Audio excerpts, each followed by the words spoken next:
Factor, the best online food delivery service, giving you the best kind of meals made by Factor's own gourmet chefs. Very well made and prepared. You don't have to do any of that stuff. No prep, no planning. It's all done for you. And you could pick from a great menu, man. Protein plus, calorie smart, vegan, whatever you want to choose, they got it for you. I always eat Factor after a workout, and I don't really have to look anywhere else. I don't use a protein shake. I don't get any other kind of different food. The protein plus meals for me are the best. And it cuts back all the time from grocery shopping. They deliver the food for you, and all you gotta do is just warm it up, however you like to do so. The food tastes great. There's a lot of good variety. Factor is just simply the best, and they got a deal for you. Just click the link in the description below or head to factor75.com so you can use the code TheWeasle50. You get 50% off your first Factor order. Whatever it is, any kind of meals or whatever, 50% off for you, and they'll deliver it right to you. Again, just click the link in the description and don't forget to use the promo code TheWeasle50. I'm telling you guys, it's amazing, man. It's some really good stuff, man. What's up, guys? Welcome back to the MMA Meeting Let's Talk the Weasel podcast, where we talk all things MMA. New History podcast episode is out on Alexander the Great, which was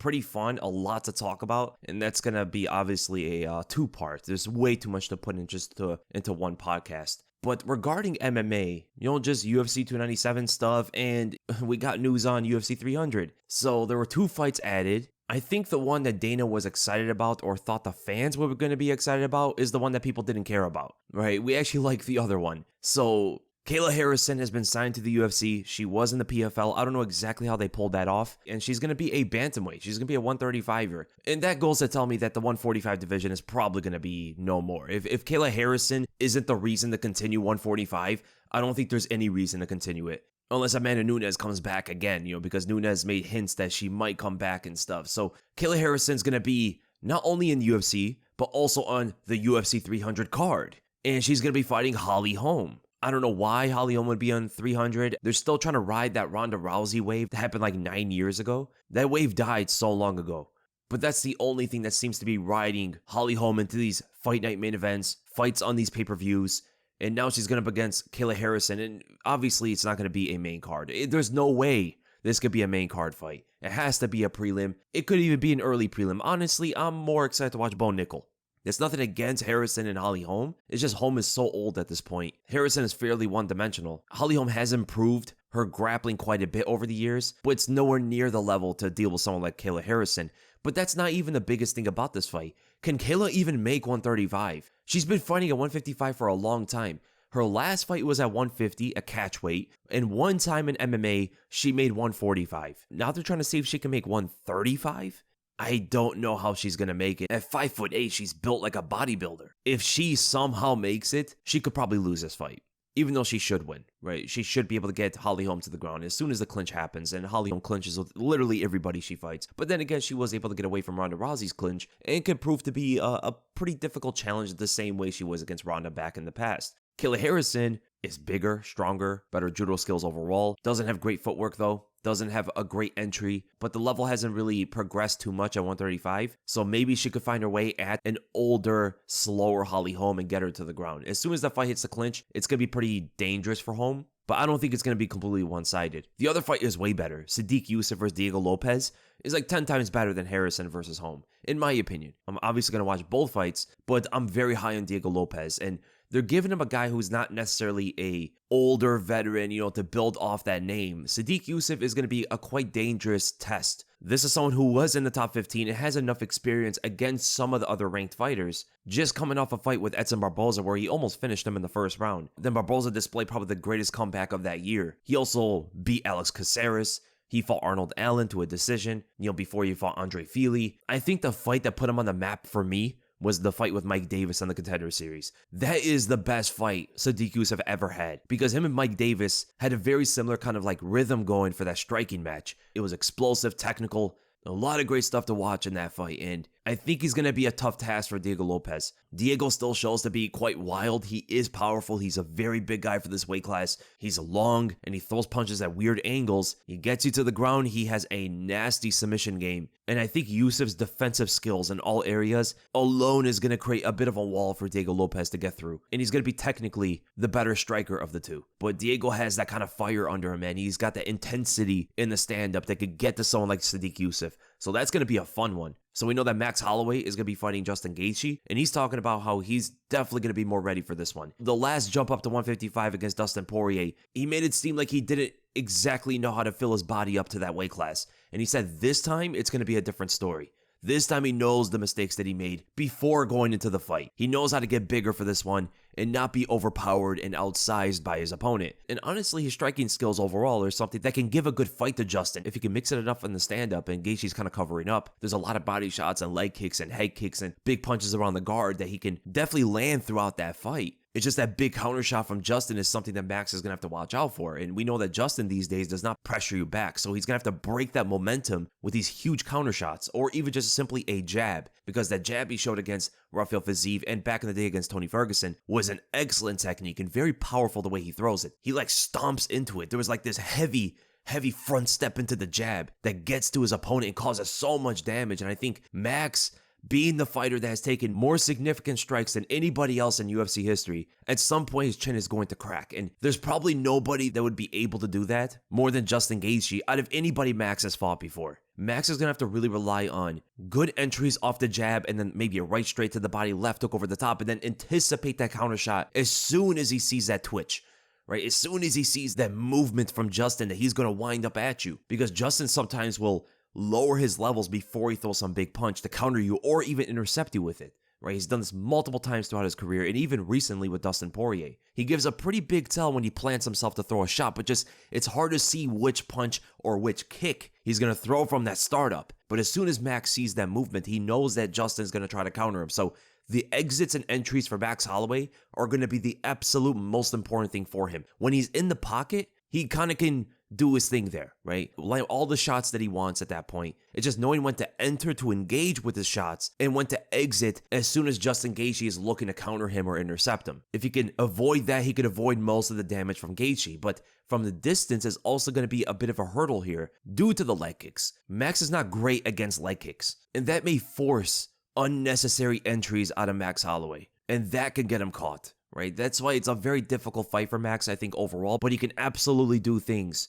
to hurt Justin Gaethje out there, to get ahead in some of the exchanges. But soon enough, I believe the damage is going to settle in, and I see Justin either winning a decision almost like through a Tony Ferguson fashion, but, instead of a 5th round finish, Max is able to survive the whole way. Either that or Justin finishes Max Holloway in like the later rounds. Maybe a TKO. It'd be hard to see Max get KO'd out of nowhere like that. He's never even been TKO. He's never been dropped. So I'm expecting if he's going to get finished, it's going to be like a TKO. Max cannot withstand any more of the damage. Him and Tony also do have the wings on their back, so there's a little bit of a resemblance. That seems to be like the main thing that people imagine about this fight. Max and Tony, right? Max is going to take damage like Tony did, and he probably will never be the same afterward. And if that is to be true, right, if that turns out to happen, it just goes to show you that Justin may be the most dangerous guy ever in that lightweight division, at least in terms of striking. That's not to say he's the greatest striker in lightweight history. He's probably overall the most lethal and dangerous, combining technique, power, speed, adjustments, everything. You see this throughout his the progression of his career. In the beginning, he was always powerful. This guy had power ever since he came into MMA. He had that ferocity in the World Series of Fighting. He carried that into the beginning of his UFC career and then knew he had to change it up when he was getting knocked out. And he became a lot more technical. He became a lot more patient. He understood how to fight better by a game plan. And then later was able to adjust, right? You saw the adjustment in the Tony Ferguson fight, for an example, right? From there, you saw even better adjustments he made against Raquel Pennington, who wasn't as open to get hit as Tony Ferguson was. So the openings for Justin to attack in the Pennington fight were a lot smaller openings than when he fought Tony Ferguson. Because Tony would overextend from range or throw out these really long punches and overstep, and Justin would be able to counter him, hunting him down with those hooks. With Pennington, the shot selection that he adjusted with were a lot tighter, right? You saw the uppercuts, you saw the jab. It wasn't these big winging hooks that he was able to hit Tony Ferguson with, right? It wasn't as open against Pennington. And Pennington is still amazing, man. Initially, after that fight was over, everybody thought that Pennington was overrated. After Justin Gaethje's success, man, Pennington is still very good. And then we look back at that UFC 297 card. Mayra Bueno Silva has come out and said that she had a partially torn eardrum, and in her words, she couldn't read the fight anymore. She must have got hit in the ear at some point in the fight and bursted her eardrum, and that of course can set off your equilibrium. But it wasn't just that, she also just gassed out in the fight. She had Raquel in very bad positions and really could not carry through. And Raquel's toughness overall that I mentioned back in the prediction video, Raquel's toughness and perseverance was able to get her ahead. And it's quite interesting how she was able to show that in this fight after being in such bad positions. But then against Amanda Nunes, I mean, it was just a whole different story. She didn't even want to be there anymore after the damage that she took. And also, she didn't really have much success. She was getting absolutely pulverized out there, and it magnified. It turned up to an 11 in that 5th round after her coaches made her go out there again and she got finished. So what that fight showed me was how ahead Amanda Nunes really is of that division. We saw all the performances. We saw her destroying everybody except that Juliana Pena that one time. But then she did it in the second fight. Seeing how Raquel was able to get through the storm of Mayra Bueno Silva in the first few rounds, get out of really bad positions, and then win through her toughness, it really showed to you how much better Amanda Nunes actually is than the two best fighters in that weight class, than someone like Mayra Bueno Silva especially, because she made Raquel wilt very, very easily. She didn't even want to continue after the 4th round. She didn't even want to fight anymore against Amanda Nunes. You know, and Amanda's talking about coming back. I don't see why not. These are all very easy fights for her. The hardest part is just getting through training camp. Like, the fight is going to be really, really easy, no matter who it's up against. And maybe Kayla Harrison could, prove to be a difficult fight if she's able to get Nunes in the clinch. If that's able to happen in some way, by some chance. And that might be a reason why Nunes is even talking about or hinting about coming back, because maybe she got word that Kayla is going to be fighting again. Or Dana told Nunes, yo, Kayla's going to be in the UFC. You want to come back and fight her? Big fight after she beats Holly Holm? That might be a reason as to why Nunes might be thinking about coming back. It's easy money for her. And I don't really think she has to go through a rigorous training camp the way she usually does. I think she could tone it back on the training camp just enough to allow her to comfortably beat these fighters and just rack up the checks, man. There's not a fighter in UFC history that could just come back and continuously win fights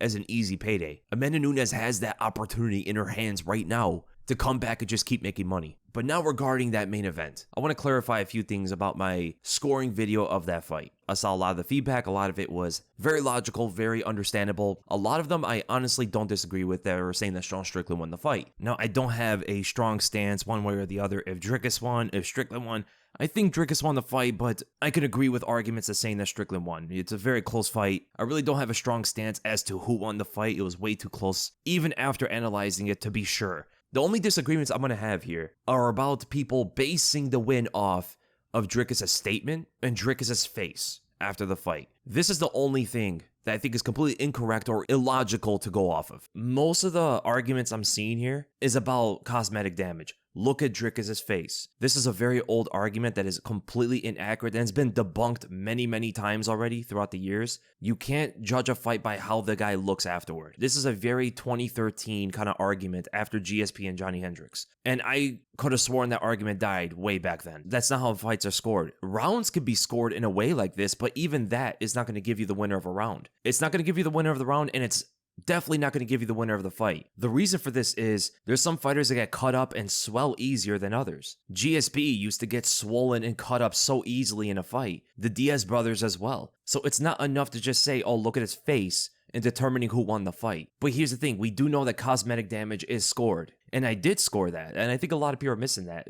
I think they're looking so much at most of the jabs were light strikes that I scored and not looking at what I scored for medium and heavy. There was that one jab to the eye that I gave as a heavy. You did see the swelling afterward, just how I gave Dricus the left hook as a heavy that cut Strickland open. And don't get that mistaken with the head clash that happened in the 4th round. We're talking about the 2nd round here. The cut on the side of Strickland's right eye was from a left hook, and it's very clearly so. I saw some people getting confused with that cut and the head clash in the 4th round. And now about the statement from Dricus where he said that the jabs were strong. So I saw arguments off of this that people said because of that statement, you have to make the jabs a medium and heavy. Because Dricus said those jabs were powerful. Which jabs? How many of them? All of them?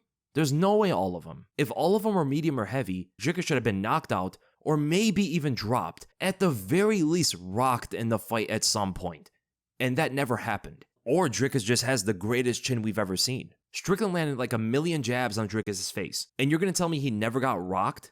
There's no way they're all medium and heavy shots. That's impossible. Here's ultimately the thing about scoring damage in a round.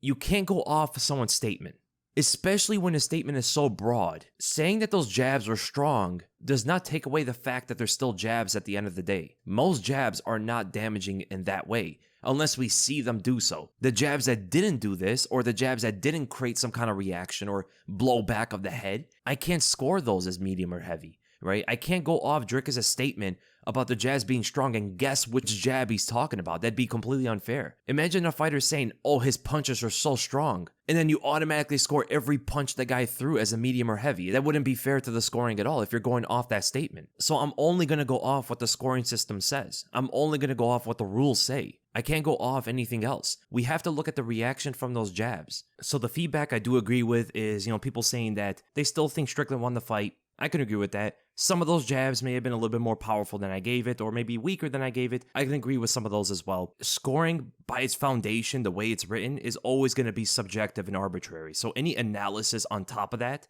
right, any analysis of the official scoring system is also going to be subjective, So there's always going to be disagreements with that. So the feedback on that, I do absolutely agree with. I completely understand that. The feedback about, look at his face, and Dricus said they're strong, therefore the fight should be scored this way, I don't agree with those arguments. Okay, for an example, one of my strong stances on a robbery was Ciryl Gane and Francis Ngannou. I know a lot of people are still going to disagree with that. And that one I have a way stronger stance on. I absolutely believe Ciryl Gane defeated Francis Ngannou that night. With this fight, I don't have a stance on that because the fight could have went either way. I absolutely see how Strickland could have won this fight, 100%. And with that, let's go right to the questions. We're going to start with Mike. Nice to see you again, Weasel. As a fighter, which scenario would you choose to do and see as more legendary and a bigger accomplishment? Beating a prime Jon Jones over 5 rounds dominantly and easily in all aspects of the fight game and getting multiple 10-8s over him, or having a neck-and-neck, highly action-packed and high-paced fight with Khabib, where you defend a lot of the takedowns and both of you have moments and you manage to latch onto a submission and choke him unconscious in the later rounds, but not with total dominance throughout the fight. Also, in real life, which scenario do you think would give a fighter more star power? Yeah, I was going to mention that. Let's say this is the Jones who just beat Cormier for the second time, and this is Khabib who just beat Justin Gaethje. Interesting question. Which accomplishment would I rather have? So dominantly beating Jon Jones or finishing Khabib in a back and forth fight? Personally, for me, I would have the win over Jon Jones because those kind of bragging rights are just insane to have. Like, imagine you were the guy that dominated Jon Jones. Dominick Reyes didn't. I was going to say maybe Dominick Reyes is that guy. But no, Dominick Reyes didn't dominate Jon Jones. He did beat him though. Imagine being the person that spawned on this planet that dominated Jon Jones every single round, 10-8 after 10-8 to a decision win. Because a decision win is emphatic. Like, there's no luck about it. There's nothing anybody could say if you dominate somebody. And especially someone at the level of Jon Jones, who potentially is on the juice for the fight too. And he's a bigger man.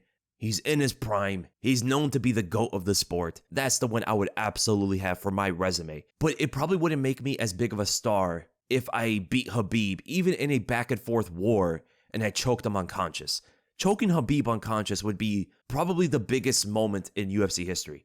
Because Khabib is known to be probably the best grappler in the sport. Not only many fans think so, but a lot of fighters think that as well. A lot of his peers believe that Khabib is the greatest grappler to ever compete in the sport. And you were the guy that choked him unconscious on the grandest stage of them all, because Khabib is globally a bigger star than Jon Jones, and maybe even in the West as well. The pay-per-view numbers are going to be massive. You submitting Khabib, you would become an instant superstar after that. So if you want the money, you want the fame, you want that kind of accomplishment, of course, beating Khabib in that kind of fight would be the bigger one for you. But for myself, I think the prestige of defeating Jon Jones in that fashion, I don't think there's an accomplishment in this sport that would be bigger than that. Your second question, a lot of fighters and non-fighters alike call Charles a quitter, but if you compare Charles or any other fighter who supposedly have quit in them to the average man who doesn't fight or train at all, how much more resilient and tough are they compared to them? It's not even close. An average person would quit as soon as like a single leg kick hits them. A lot of people look at Charles as some sort of quitter in the sport, which I don't think he is. I think he defeated that whole narrative a long time ago. I mean, look at the fights with Michael Chandler, Justin, and Dustin. He could have easily have quit in those fights. He got dropped in all of them. He got hurt in all of them. Michael Chandler was ground and pounding him after he put him to the ground. An average person would not be able to withstand that kind of punishment whatsoever. They would quit literally after the first leg kick.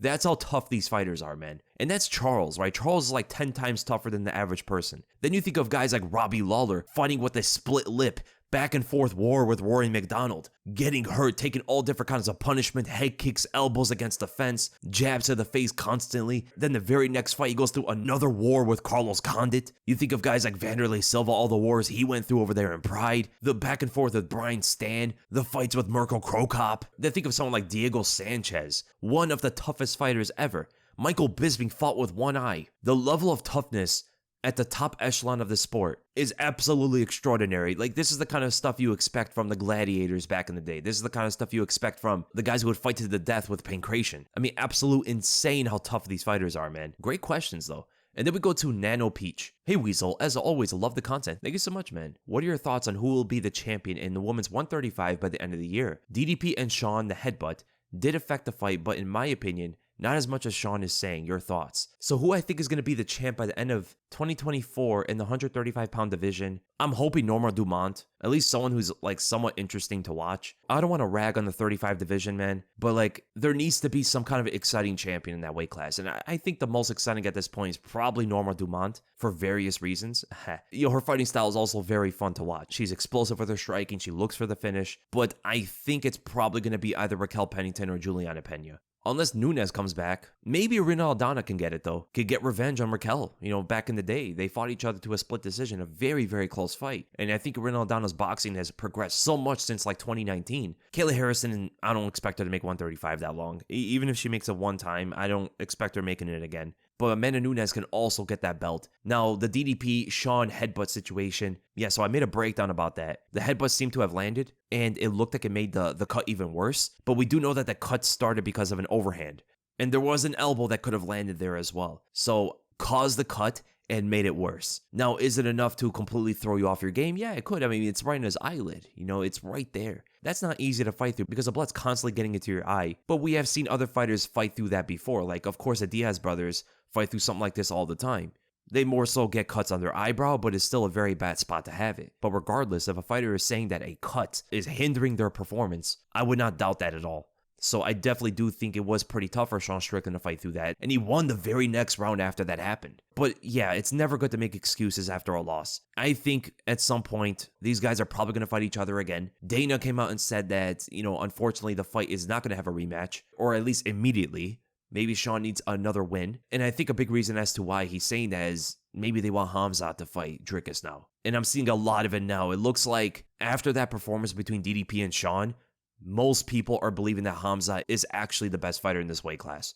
I wouldn't say so, especially against someone like DDP. I think the DDP fight is very tough for him. Not only because of the cardio, DDP has shown to actually have good cardio now. He could go 5 rounds, but he's well-rounded enough to be a tough fight for everybody. He's big and strong, and he's a good grappler. I would say he's more technical on the ground than he is in the stand-up, but in the stand-up, he fights very well by a game plan. That's the thing that really sets DDP apart from some of these other fighters. He may not be as technical or as clean in the stand-up, but he definitely knows how to adjust. He definitely knows how to fight by a game plan. He's much better tactically than he is technically. I think DDP is probably one of, if not the toughest fights for Hamza Chimaev in this weight class. I think Ikram Aliskerov is another guy that's going to be tough for Hamza, knowing how good that guy's takedown defense is. He stuffed all of his takedowns in the past, and he grew so much as a striker, and he got much bigger too. He's much bigger and solid now, and his striking is looking excellent at this point. I think the performances between DDP and Sean also showed that Ikram Aliskerov is also going to be a big problem. Jared Cannonier, I think, is going to be a massive problem. I think Jared Cannonier is going to be a dangerous fight for both guys, especially off of that performance against Vettori.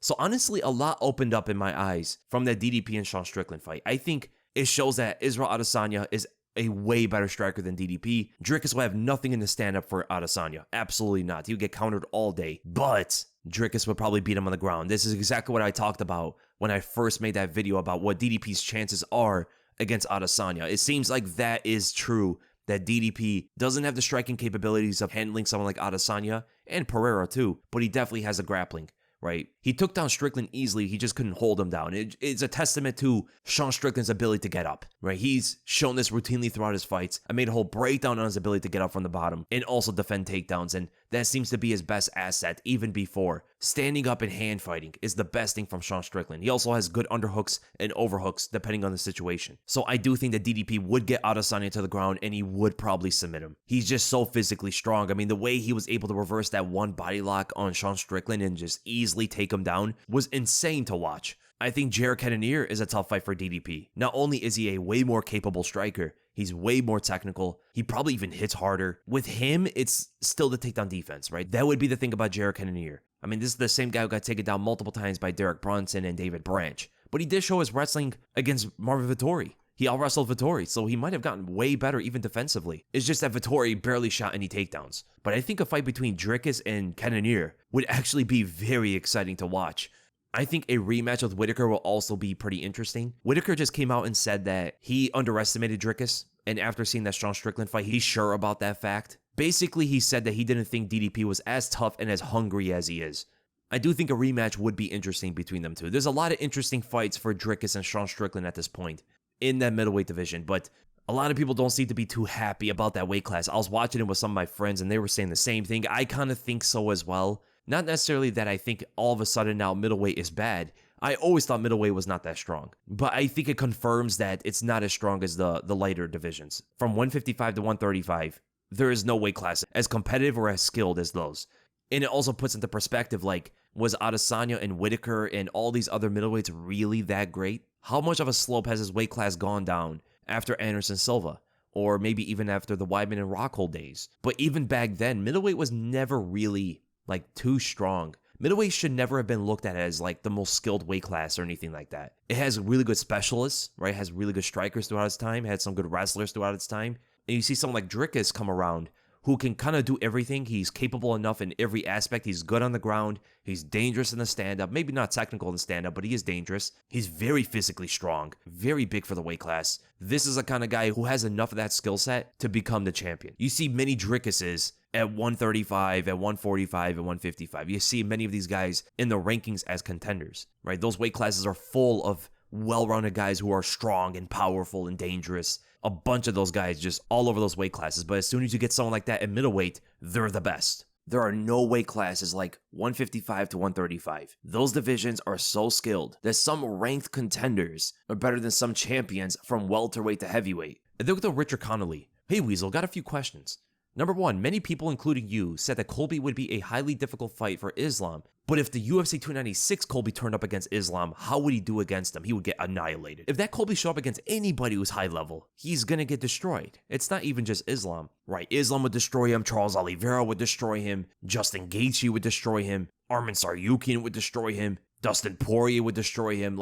The way Colby turned up in that fight was not it at all. But specifically for your question with Islam, yeah, Islam will outstrike him and outgrapple him. As soon as the fight hits the ground, he's going to choke him out. He's going to reverse him and choke him out. But Leon's a good grappler, right? He's way better than expected on the ground. But that's still not holding a candle to someone like Islam Makhachev or someone like Charles Oliveira, These guys would absolutely outgrapple Colby Covington. Maybe the wrestling, just the pure wrestling exchanges would be quite competitive, but even at 296, Colby's shots and his wrestling just didn't look that great either. I've seen him wrestle way better in the past.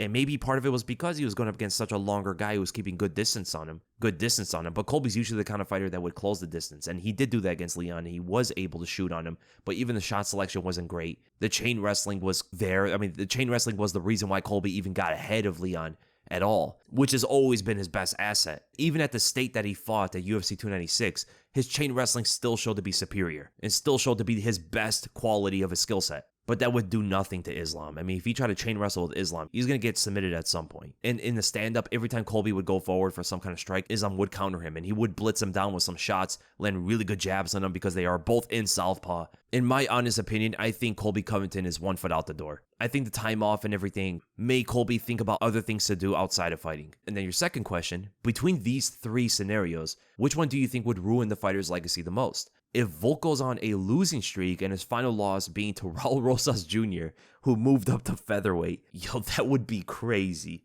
If Alexander Volkanovski went on a loss streak and then lost to Raul Rosas Jr. as the final nail in the coffin, we're looking at Volk as one of the most skilled fighters in all of MMA history. and he loses to Raul Rosas Jr. That's not to say that Raul's a bad fighter and he won't do something great in the future. At this point, knowing what we know about Raul, there's no way Volk should ever lose that fight anywhere. But now imagine that Raul becomes champion at 145 one day. He's too big for Bantamweight, becomes a champion, defends like 5 times, and we're thinking, oh, maybe Volk would have lost to this guy. The other scenario is Jon Jones getting knocked out by Chris Barnett with a wheel kick. That was not as crazy because it is heavyweight and Chris Barnett is just cool like that. And Jon Jones is older now. He's just coming off a chest shoulder injury. Can you imagine people starting to call Chris Barnett the GOAT of MMA? He KOs Jon Jones. I mean, he would become an instant superstar with his awesome personality too.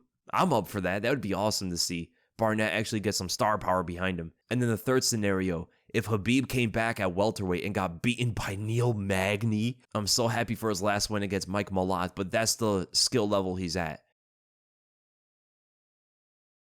The only thing you could write off about Khabib losing to Neil Magny is maybe Khabib is not ready for welterweight. And he's coming off a big hiatus. He retired, he wasn't planning to come back, any of this stuff, so that wouldn't be the worst scenario. The worst scenario would be if Volk lost to Raul Rosas Jr. because that's not a heavyweight fight where he could just get knocked out. Raul would most likely submit him if he were to win. He's not going to up a weight class and losing there after a hiatus, right? Volk is a very active champion. Not just active, he's like the most active champion. Still potentially in very good form, probably even still in his prime.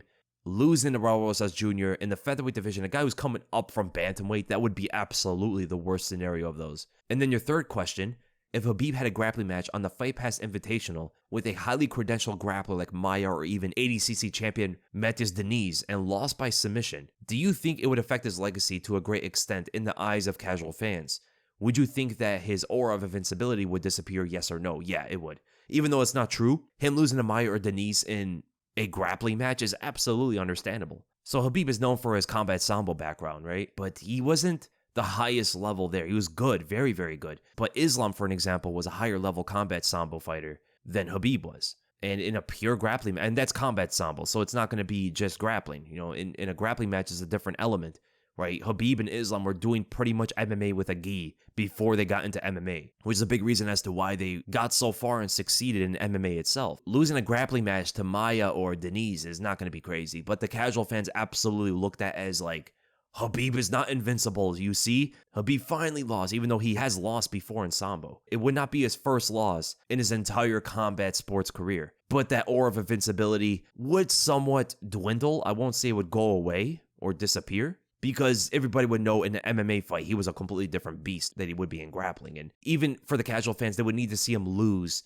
in MMA for that aura to disappear. And then with the Mike Griffith, I got 3 questions, brother. Knowing Strickland is not a champion right now kind of pissed me off. We need guys such as him to make the sport fun. As a fan, who was your preference between Dricus and Strickland? Me as a fan, who I liked more? I like Strickland more as a fan. I'm a fan of his boxing skill. I'm a fan of the technique that he presents forward. I'm a fan also that he makes the sport interesting. If you really think about it right now, the sport is not at its best right now. It really isn't. It's lacking a lot of that excitement. A few years ago, it was way more exciting than it is now. I know you guys can feel it too. I don't know exactly what it is, but it's like it's missing that one element that makes the sport special again. I don't know if it's a lack of star power.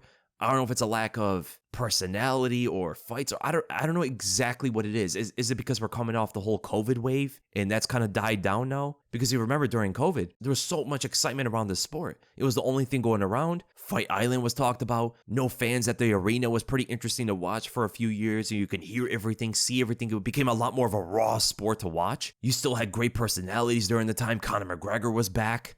Khabib had his final fight. I mean, that whole COVID wave was insane. And now we're at like a downslope, I think, in the sport. We do have some fun guys. Strickland is a fun personality. Dricus, I think, is going to be an exciting champion in terms of like trying to finish opponents. Pereira and O'Malley are the most exciting champions to watch fight right now. Dricus might be somewhat interesting to watch. We're going to have to see moving forward. Tom Aspinall, I think, is pretty fun. Now that I'm thinking about it, I don't know if it's crazy to say this. Is the sport game, oftentimes you do see fans mix up being technical with being boring. And maybe that's what's happening right now. Too technical for the casual fans. The fighters are better than ever, but the excitement is lacking. If you think about what happened to boxing, boxing got so technical with specifically defense, where it became not as fun to watch for some time. And for MMA, it might be an even bigger thing to see fighters just brawl it out. Because a lot of the casual fans around MMA do look at the sport as a savage sport where two guys are getting into a cage and they're just throwing down, you know? Obviously, the skill is a lot more emphasized than it used to be, but that element, that raw element of just a pure fight is still viewed on the sport, right? A lot of people look at the sport as like a pure, savage fight that people want to see. Whereas in boxing, they look at it as like a science or an art or, a skillful sport, a gentleman's sport. Whereas for MMA, I don't think the casual fans view it the same. Obviously, I think the sport is very artistic and skillful and all of that stuff, but the casual fans, I don't know if they view it that way. You're not seeing a lot of those kind of fights anymore, right? A lot of the fights you're seeing these days are extremely technical, like very high level, like Islam versus Volk, like some of Adesanya's fights, some of Leon Edwards' fights. Like a lot of these are so technical to the point that it can even seem boring. But I think there's just something missing in the sport right now. I've been watching for a very long time. I've been covering the sport for the last 7 years. In the last 7 years, I would have to say right now it's probably the lowest it's ever been in terms of like excitement. The sport has always hit these peaks and valleys throughout its time, right? There's times where it's so incredibly boring to watch. Nothing seems to be too exciting. We had this kind of feeling back at the end of GSP's reign, like during that time, 2013-ish, late 2012. There's a bit of a valley, I would say, compared to when Conor McGregor bursted onto the scene and became a superstar in like 2014, 2015. That's probably the highest peak the sport has ever reached. I would say like 2015 to 2016. It went down a little bit after that, but kept a good plateau, and then it hit another peak in like the COVID times. And now we're like hitting a very big, deep valley, I think, in terms of excitement. These kind of times where you're able to see the peaks and valleys in the sport, I think are very interesting to see in real time. But then your second question about Conor McGregor, first he was going to fight in September, then December, then on UFC 300, then in June. And now Dana comes out and said he's not fighting in June. So that's pretty much it for Conor, right? Don't you feel the same way I do? Just tired. All this guy does is talk and talk and talk and nothing ever happens. What's your opinion on that situation? Because I'm just tired of all the talk and nothing ever happens. Remember, this is the guy that was supposed to fight Masvidal when Masvidal beat Diaz and that fight never happened. Conor's like the girl who says that she's going to keep being faithful and you catch her cheating the next day. You kind of lose interest. Yeah, that's way more losing interest at that point. You got to break up completely. With Conor McGregor, I don't know how much is his fault or how much is just them holding him back. I wouldn't be surprised if it's one or the other, if it's Conor that's holding back his fight, if it's the organization that's holding back his fight, but it's not even a question at this point. Fans are tired of Conor.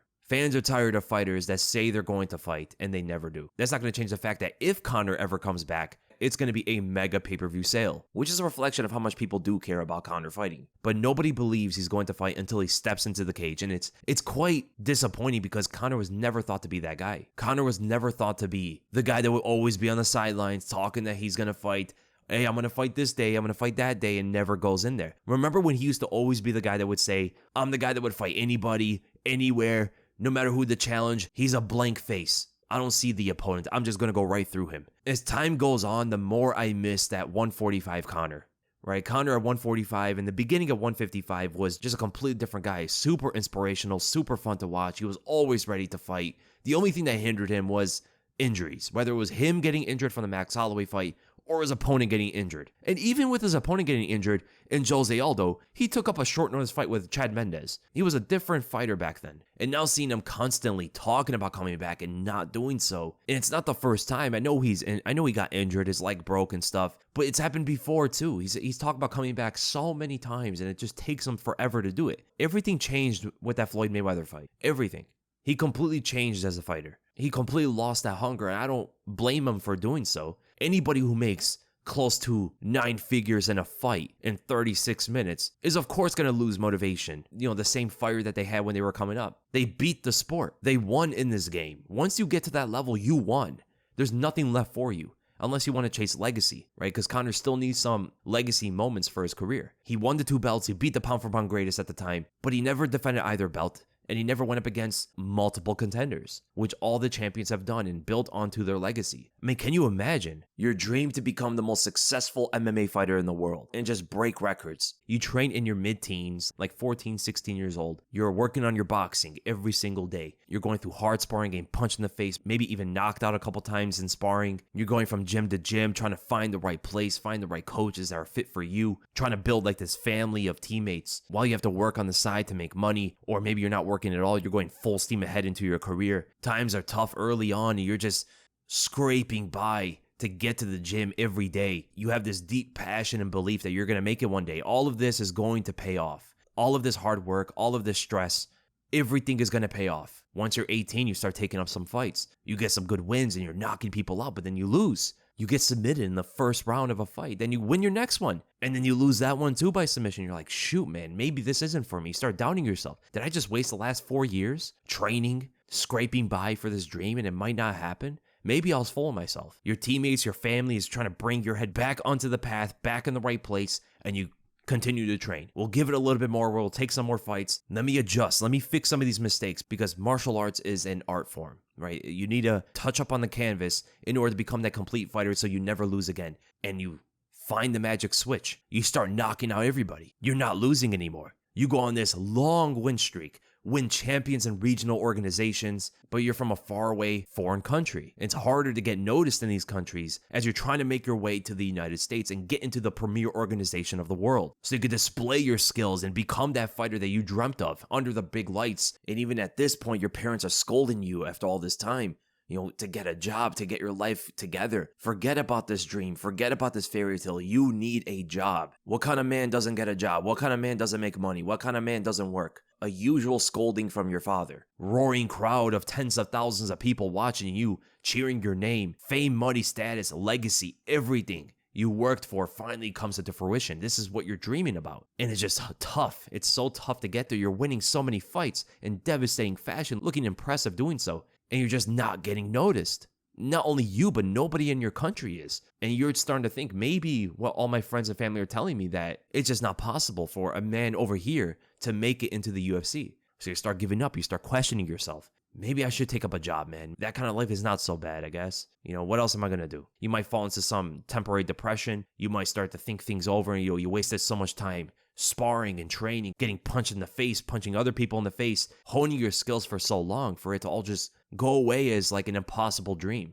And then you get the call one day. You're in. The premier organization has noticed your skills in fighting and they want you to compete over there. And then it's full steam ahead. No more doubts. Everything is now in the palm of your hands. You just have to make it work. You have crossed the desolate lands. You're now in prosperity, right? Now you're in the place you need to be to showcase your skills and prove to everybody who you actually are.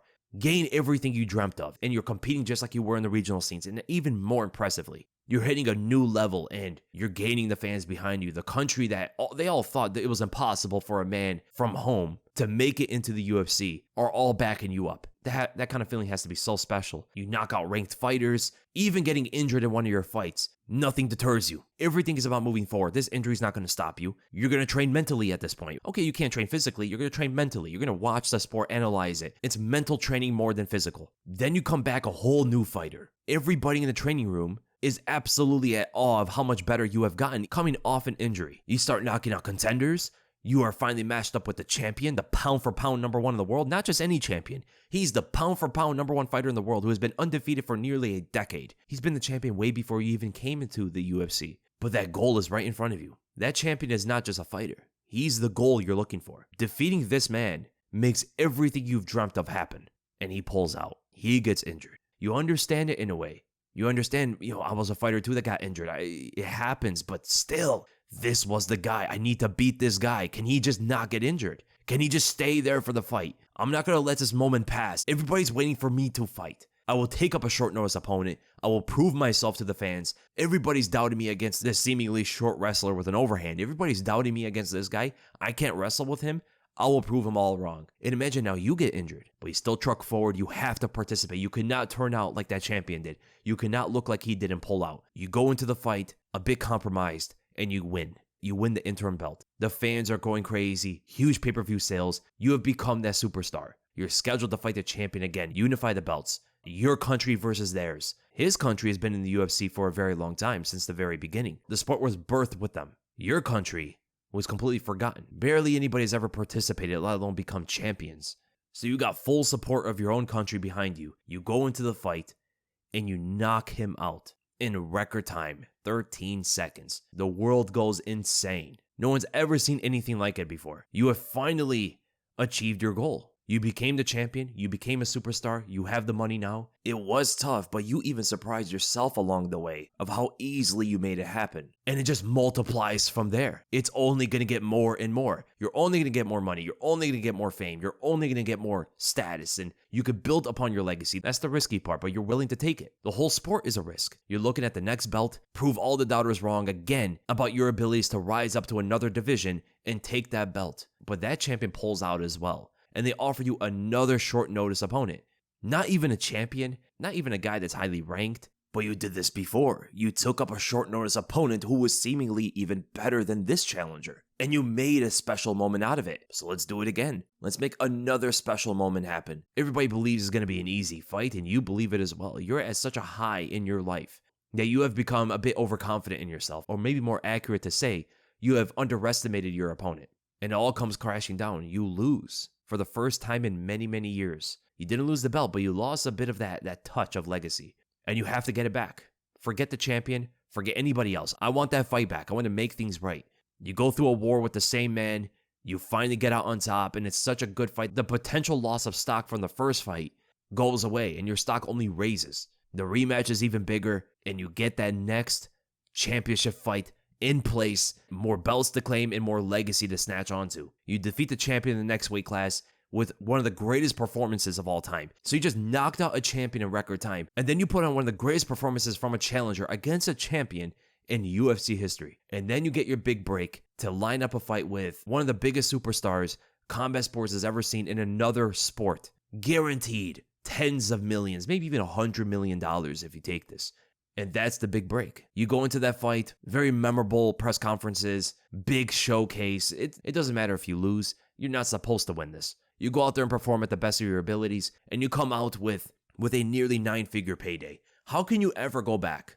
How can someone like Conor McGregor ever go back? You have just completed your life and your families, right? Your kids, your grandkids, everybody is set for life. He goes and takes that heated and personal fight with Khabib, then goes up against likable veterans that he grew fond of with Cowboy and Dustin Poirier the second time. Then it became a lot more personal with Dustin in the rematch, has 2 losses in a row in his record, and why even come back at that point? Like, that's the thing you have to think about. I think a part of him wants to come back. He wants to just build up that hype again, but the hype might never live up to what it was before. And I think he sees when he mentions that he's going to come back, and the fans aren't necessarily as excited as they used to be. Maybe it takes away the air in the sails. But then your third question, I'm pretty sure they're going to want to do Hamza versus Dricus next. Who do you got in that fight? Maybe a hot take, but I got Dricus.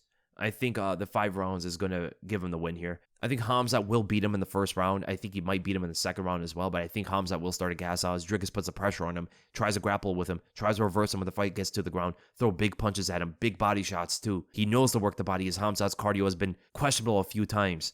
And I think Dricus would win the fight in the later rounds by a TKO or a decision. And then we go to the public questions. And we're going to start with Kazim. Do you think if MMA took into account defense when it comes to scoring a fight, would Sean Strickland be more dominant? His boxing defense is insane. So is his leg kick defense. Yeah, now it is, which is crazy. He makes guys miss so much. Yeah, so if MMA adopted some of the boxing scoring system, like defense and just landing clean shots on your target, I think Sean Strickland would have not only have won that fight, I don't know if anybody would beat him by a decision. But the way that the scoring system is right now, it kind of goes against Sean's skill set, right? Sean has to fight in a different way in order to create this damage that the scoring system is looking for. Winning off a jab is very tough in MMA to do if you don't have Adesanya's dimensions, right? If you don't have that kind of reach and height and the opponent's throwing winging punches at you and connecting you here and there, making you bleed, cutting you up and stuff like that. When you see that kind of fight against you, it's difficult to win off a jab like that. It could be done, but it's difficult. If you add defense to the scoring system, that alone would have won Strickland that fight and probably every fight moving forward if the fight goes to a decision. I do see a lot of people say that the reason why defense will not be scored in MMA is because it's a reward in itself. But that is only true if the product is about damage. Because you can easily make the product about defense as well. You can make this sport revolve around defense, and that's the only thing that's scored. I see people say that a lot, and it's not really accurate. You can score defense. You can make the scoring system whatever you want, but it has to reflect what you want your product to look like. What is a sport about? You can even make a very good argument that defense is more important than offense.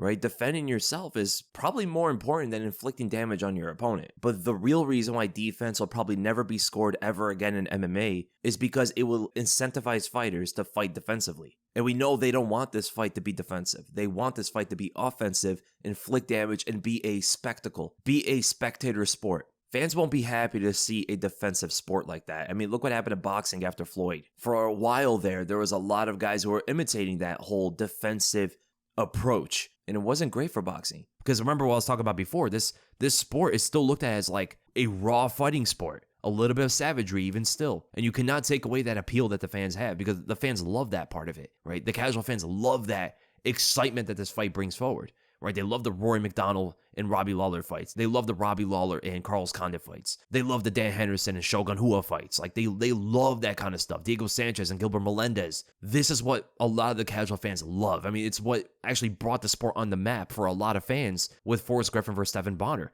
That fight was not technical at all. A very unskilled fight. But it was a kind of fight that you would see between two of the best bar brawlers in the world. You know what I'm saying? Like, that's what it looked like for a lot of casual fans. So you're going to need to keep this damage and offensive element of the scoring system alive. Even though it's not a great way to score fights, I don't think it's the way to go, right? I do make like these scoring videos, but part of me like doesn't like it for the fact that I'm like the guy who's like defending the scoring system sometimes, but I'm like the most against the scoring system. It's because of how much I understand it. It's such a flawed way to score fights. I don't think it's right at all. They need a complete rehaul of how they score these. Then we go to Intent Chief. Can you rank every pay-per-view from 2023? Love the channel. Keep up the great work, man. Thank you so much, Intent Chief. So every pay-per-view of 2023. I actually love doing this. It's an opportunity to look back at the year. Okay, so first pay-per-view of the year was UFC 283. This was headlined by Glover Teixeira and Jamal Hill, as well as Deiveson Figueiredo versus Brandon Moreno 4. Deiveson was really active as a champion, man. So we had Jamal Hill defeating Glover by a decision. It was a great performance from the challenger. Brandon Moreno stops Deiveson Figueiredo due to doctor stoppage. Gilbert Burns submits Neil Magny, very easy fight. Jessica Andrade and Lauren Murphy was a complete one-sided domination from Andrade. Johnny Walker TKO'd Paul Craig. This is where Ihor Peteria finished Shogun Rua and then TikTok danced over his body. This is where RoboCop Obama got knocked out by Bruno Ferreira, right? So Gregory Rodriguez had a lot of steam behind him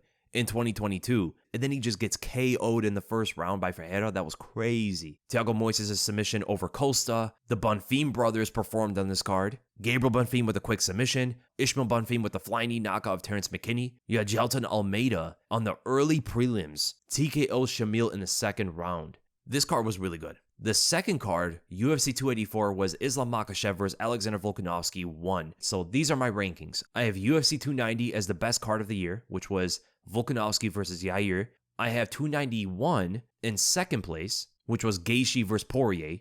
I have 285 in third place, which was Jones and Gane. I have 295 in fourth place, which is Pereira and Prohaska. Then I have 284 in fifth place, which was Makhachev and Volkanovski. 294 in seventh place, which was Makhachev versus Volkanovski 2. 293 in eighth place, which was Strickland versus Adesanya.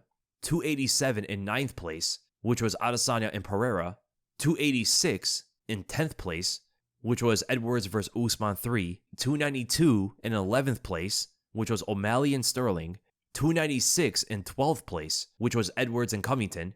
288 in 13th place, which was Sterling and Cejudo. And then in last was 289, which was Nunes and Aldana. So those are my rankings. Then we go to the next question, Georgi Vasilev. Hey Weasel, what should the UFC do with Sean Strickland now that he's proven to be a big star and a fan favorite everywhere he goes? Does he deserve an immediate rematch on the merit of his performance and how close the fight was? Do you keep him around the title picture, or do you think they're going to exile him to the apex because of the quote-unquote problematic things he says? I want to hear your thoughts on the matter. Your breakdowns are always on point. Thank you so much, man. So yes, I think Strickland should get the rematch. It's not really based off merit.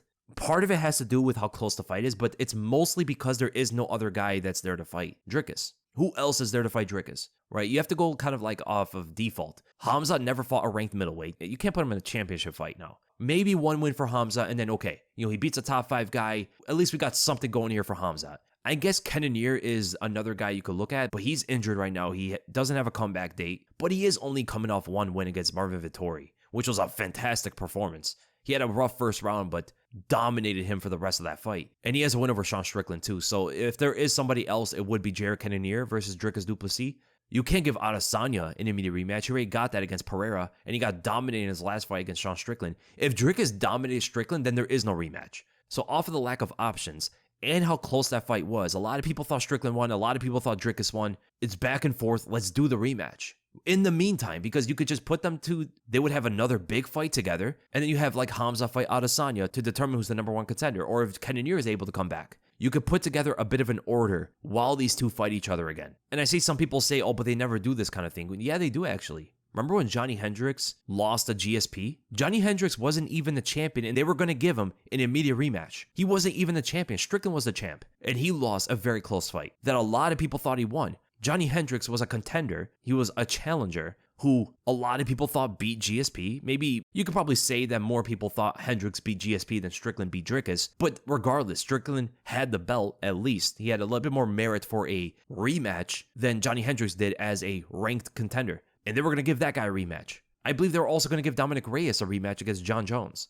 But they're not going to give Strickland a rematch. But Dana did say he's not looking to give Strickland a rematch. And if that's the case, one more win for Strickland, he should be back in there. Give him a Cannonier rematch. Give him a Hamza fight or something like that. Or maybe a Whitaker fight. He should always be around the title fight right now and going forward as long as he's winning. In terms of them exiling him to the Apex, I said that in the reaction results video. I thought maybe he would be like a brand risk to them. But this is before I heard what Dana said about him. Dana did back him up, right? Dana did support him in allowing him to have freedom of speech. They're not going to exile him. They're not going to make sure he never fights for the belt or anything like that. So when Sean Strickland is speaking, it's not really hurting him in the brass's eyes, which is a very good thing. So we can always expect Strickland to be around that title fight. Then we go to Christian Blaney. How do you think the judging or the fights themselves can be changed to prevent controversy around close fights?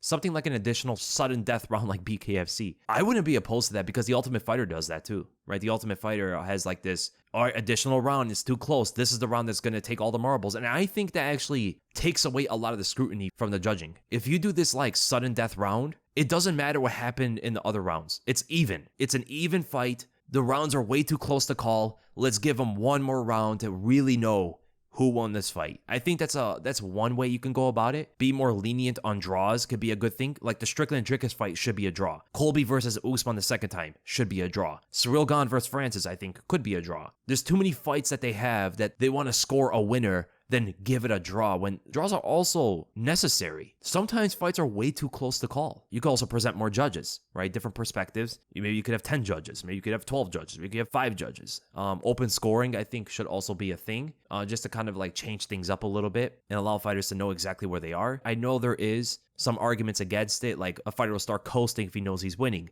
But then again, you'll never have 2 fighters who are doing nothing. You'll never have 2 fighters who are coasting. You'll never get Rose versus Carlos Esparza ever again if you got open scoring, because the fighters know where they stand. One fighter knows he's winning. One fighter knows he's losing. The fighter that's winning might start coasting, but the fighter that's losing is going to press the action. Things can be tough if that guy who's winning is a wrestler and just laying praise. That would be the worst part. I think there also should be an element to defense. Not, make it so strong like if I'm defending all your strikes, I'm winning now. I think damage and offense should still be scored more. But I think things like defense and aggression and octagon control and all that stuff, I think they should all matter too. I don't think it should just be, we look at damage and that's it. And then if that's equal, then we look to the next thing. But damage is almost never equal. It rarely happens. So you're zoning in all of the scoring onto just damage. And it should be the most important thing. I do agree with that. I think damage and offense should be the most important, but I do think determining the skills of a fight, this should be also a contest, a competition. Defense should be scored to some extent, and they all should be scored at the same time, not one after the other in a supremacy. I don't remember if I agree with it before, the supremacy order, but I know right now that I don't agree with it. Then with the 16, if Cruz versus Barao happened when they were scheduled to fight, who do you think would have won? I thought Barao was going to win. I was quite confident back then that Barao was going to win. This is like Barao in his prime too. Insane takedown defense. He has the power advantage. He has the leg kicks to him. He's got a very good jab, good counter shots. I think he would be able to implement a bit of what Cody Garbrandt did in the future, but a little bit more of a mix-up with his kicks and punches against Cruz. And he would have become the first fighter to really devastate Cruz with leg kicks. We had to wait until like TJ started to do it in the later parts of that fight, and then Cejudo obviously did it. Barao would have become the first fighter to expose that weakness. And then with to Anthony Hardwood. Hi Weasel, love the content, keep up the great work. I've got 2 questions. Number 1, considering so many champions keep talking about moving up a weight class and doing double champ status, is dominating a weight class becoming less and less important in the eyes of champions? Yeah. With former champs being seen as boring during their divisional clearouts like Izzy and even DJ during his time, is the view that a long-reigning champ in a division is just not as impressive as conquering multiple weight classes at once? Is it more exciting and worth higher bragging rights, or does it just boil down to money and popularity instead of legacy? I agree with what GSP said. So GSP did both. And he said for legacy, and what the more difficult thing is to do is to become a long-reigning champion, right? Anybody can have an off night. And being consistent is one of the hardest things in a sport for fighters to do. A fighter could be amazing, right? Absolute top-tier skills all over the place and just have an off night and lose to some guy he wasn't supposed to lose to. Trying to get 5 or 10 title defenses is extremely difficult. But winning belts in different weight classes is also pretty hard too. I mean, Volkanovski is a guy who has those title defenses, but he failed at becoming a double champ. But I think it's more testament to how good Islam Makhachev is, right? And he got pretty close in the first fight, but Makhachev showed to be, in the rematch especially, the better fighter of the two. And not only the better fighter, he's pound for pound number 1 in the world. For good reason as well. I mean, just skillfully, he's, I think, the best. Most champions are not going to be on the level of Islam Makhachev. So for other champions trying to go up a different division and win that belt, it's going to be generally easier than what Volkanovski attempted. So it really depends case by case on which one is harder to do and stuff. But I think champions are looking at the double champ thing more so because of the money involved, the popularity, and it's much easier to promote. Champ versus champ, chasing history, rarely ever done. And usually champions are bigger stars than challengers are. So if you're going up against the next challenger, it's not as special. It's like, oh, that's what champs are supposed to do. And the challenger is not going to be as big of a star as the champion above your weight class. So there's a lot more reward to go up and fight champions in other divisions. And in terms of Izzy and DJ being boring, it's a little bit off tangent, but like, I don't know why people thought DJ was boring outside the fact that he was small. DJ was so fun to watch in his prime. He was finishing most of his opponents. I mean, this is a guy who was, I thought he was more exciting than Jon Jones back in those days. I thought he was more exciting than a lot of the champions during that time. I thought like fight for fight, finish by finish and performance-wise, DJ was more exciting than Jose Aldo, GSP, Dominick Cruz, Jon Jones. I thought he was one of the more exciting champions at the time. And I think the main reason why people thought he was boring was just because he was small. He was fighting 125 pounds. He's 5'3". It doesn't matter if he was even knocking everybody out with one punch. He was getting some knockouts, like against Joseph Benavidez. One punch knockout. But people just didn't care that much. I mean, this guy was pulling off moves that you don't see anybody doing. Historic finishes. Your second question, can you predict Dricus Du Plessis versus every former middleweight champion in their prime? Yeah, it's pretty funny. Like a lot of people off that performance against Strickland, a lot of people don't seem to be too confident in his skill set or like are wondering, wait, maybe he will lose to some of the champs in the past. So when we look at all the middleweight champions, the early guys, the Dave Monays of the world, the Marilla Bustamantes, Evan Tanners, Rich Franklins, like these guys will get annihilated. Like they have no chance against Dricus. Anderson Silva is an interesting one. I think Dricus would beat Anderson, but I would not be surprised if Anderson knocked him out because the way Dricus strikes, he's asking for an Anderson-esque counter shot to the face. Anderson was at his best when he was countering you. And he's one of the best counter strikers of all time. If Dricus is swinging those overhands and haymakers, missing like that, Anderson is KOing him. But I think Dricus will take him to the ground and not expose himself too much in the stand-up and win through the grappling. But that's a very dangerous fight for Dricus. Chris Weidman, I go with Dricus. He could be a little bit wild against Weidman sometimes and catch him. Weidman will have some good moments as a counter striker, like how he knocked out Mark Munoz with that elbow was insane. Weidman's a big guy. He is strong too. He has a good wrestling base. I think that fight would have been competitive with a prime Chris Weidman, but I think Dricus probably would have knocked him out at some point. Luke Rocco gets knocked out. Stand-up is just not there. He has a good check right hook as a counter, a couple good left straights here and there. Dricus does not want to be at range, right? Dricus wants to be very aggressive against Rockhold. And I think Rockhold's style is very tailor-made for Dricus' stand-up. Don't go to the ground, though, right? Don't go to the ground with Rockhold. Michael Bisping, I got Dricus. Robert Whittaker. So when Whittaker was champ, he was way more bouncy with that karate style, and I think that would get countered again by Dricus. So George St. Pierre, I got GSP. I think he's way too intelligent. I mean, we know Dricus fights pretty well off a game plan. He is tactically intelligent, but GSP's even smarter than he is. GSP comes up with better game plans than he does. He's more skilled than he is. He's a better wrestler than Dricus. He's a better striker than Dricus. If you think Sean Strickland's jab was beating up Dricus' face, imagine what GSP's jab would do. And they throw a jab very differently, right? GSP has a lot more weight behind it. He has that far step with that jab that puts a lot more power into it. And GSP is going to be hard to take down. He's going to be hard to hold down. The only thing going for Dricus, I think, is that he's just physically stronger and he's bigger. That's going to be the main thing for Dricus, but I think GSP is smart enough to get around that. When he fought Michael Bisping, because remember, we're taking into account the GSP that was at middleweight, which is a much bigger man. So GSP is also going to be physically strong. He was stronger than Bisping was. And Bisping was a former light heavyweight and a true middleweight. So I don't think GSP will actually get overpowered too badly against Dricus. I think GSP will be able to work his way around it. Israel Adesanya, I got Dricus, but I think that fight is dangerous for the same reasons that the Anderson Silva fight is dangerous. Striking-wise, right? Striking-wise, Adesanya hasn't beat all day. Alex Pereira, same thing. And then Sean Strickland, we just saw it. Very close fight, 50-50. I think a rematch is pretty much 50-50. I might go with Sean Strickland in a rematch because of the adjustments that he can make, and he was just technically superior to Dricus in the stand-up, and he was shown to be able to get up from the bottom very easily. So I think Sean Strickland in a rematch would beat Dricus Du Plessis. Then with the Casanova Frankenstein, are there any techniques that are low-key becoming more popular, like the calf kick, Dagestani handcuff, or the Jones poke? It's a lot of the feints. Right, there's a lot of like specific feints. I know it's much easier to just like call them all feints, right? Just to make it simple, but feints do different things, right? The way Volkanovski feints, the way that Justin Gaethje feints, they're showing different things in order to create different kind of reactions. Like they're attaching strings to the opponent to pull on, right? To manipulate a little bit of their body position and reactions. For an example, when you see Alexander Volkanovski showing his right hand or right shoulder, he's doing multiple different things here. Number one, he's loading up the left hand and potentially a left kick when he retracts back into his stance. But to the opponent, if they're unorthodox, they tend to either lean away, bring their lead hand forward in order to parry a potential right straight, and that can open them up for leg kicks, right? There's different things that fighters are doing right now. I think right now is the feinting meta, right? The feinting meta is pretty strong right now. It's been a part of the game forever, but right now it seems to be at the highest order, the most technical the feints have ever been in the sport. And lastly, we're going to go to Leo Whitmore with a real question here. If a grizzly bear fought the top 15 heavyweights in the UFC, one right after the other, how many fights does it last? Does a grizzly bear beat all 15 heavyweights in a row or loses after like 6 fights? Second question, who would win, 2 Mil Lions or 6 Francis Ngannous? So what we know is that grizzly bears on average weigh around like 600 pounds, I think, but they could weigh even up to like 800, 900 pounds, something crazy. And they could stand up to like 7, 8 feet tall on 2 legs. I don't know if it's a grizzly bear or a brown bear. I know brown bears are bigger, but one of these bears are able to smack around a dumpster like it's a beach ball. Their claws are like knives. They have an extreme bite force of like 1100 PSI. A grizzly bear can chew on a bowling ball.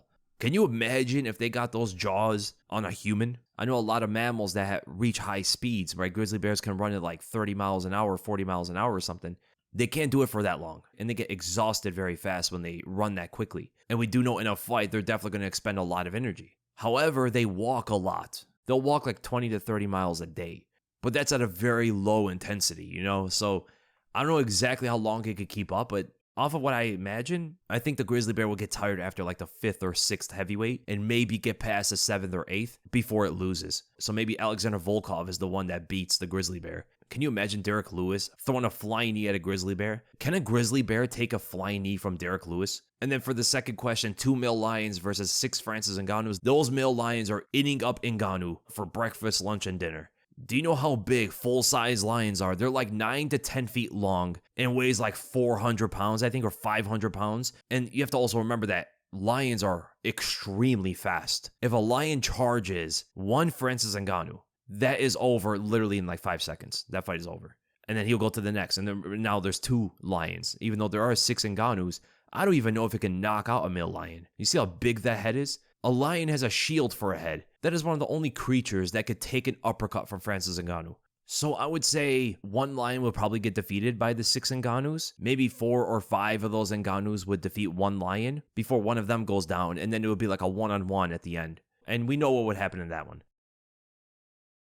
And that is ultimately the end of the episode, guys. I'm actually thinking about going live just for fun to do something. It's been a long time since I've went live. I don't know. I'm thinking about it. It depends what you guys want. Do you guys want me to go live sometimes, every week or so? I think I could do something like that. Leave it in the comments below. Make sure to give this video a like. Make sure to subscribe, hit the bell for notifications.